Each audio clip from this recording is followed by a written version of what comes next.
Mr. Ken Carson, over the last couple of years, has evolved in insane amounts since Teen X, and his sound and aesthetic being the main reason that happened. And now it seems like everyone wants a piece of the pie. Che, Osama, Nesben, they're all taking inspiration with the loud, bassy, grungy shit, right? But regardless, his sound is super fresh right now, so let's break down what makes Ken Carson, while I'm making a Ken Carson beat. For his melodies, they stick to a pretty strict rhythm, you know? For the most of the time being super duper bright, like granular, serum sounding, like for example in Overseas. Or Finding My Demons. Where the fuck my blunt? Where the fuck my cup? Where the fuck my wrist? On top of that, they're usually super repetitive. Like the leads are very catchy, kind of like they happen a lot over and over. Here's what I made, for example.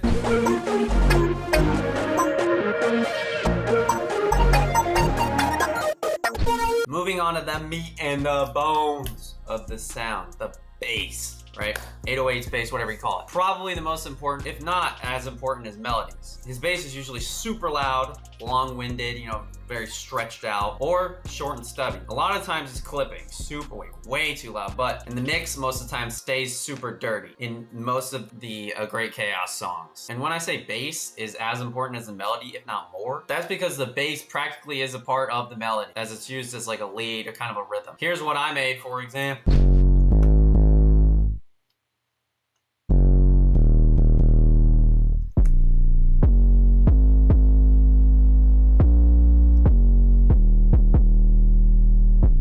The percussion for Ken follows a pretty strict trend, having super chaotic hi-hats and snare rolls, not too much open hats for the most part, and the hi-hats being one step almost every single time, which has like elements of plug, like old elements of Summers or Autumn, that old vibe, where it's, you know, which makes it sound so goated. And for the drum sound specifically, the actual samples, they're usually very sharp or punchy. Hi-hats are very like, you know, like knives, right? Very high-end driven, I'd say.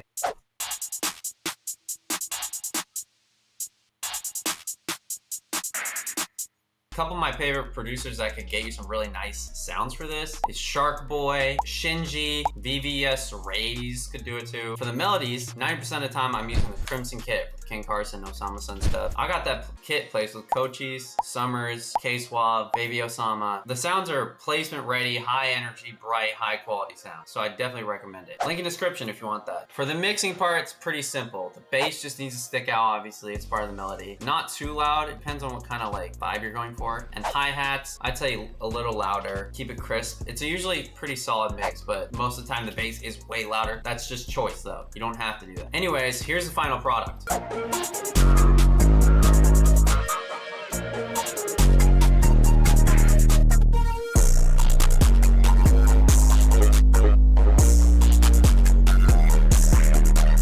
The reason Ken Carson stands out so much as an artist and to the producer community and everyone is his vocals, while being super fire and like catchy, they're super calm. They stay pretty calm. He doesn't go too high with the notes. He can sometimes, but not too much. He's not screaming or overpowering. And that lets the beat become crazy colorful part. So it's like a yin and yang dynamic, right? If you want to make one of these yourself and you're lacking the sounds, link in description. Got both the kits there. And if you want to work, just hit me Instagram, Cloak_.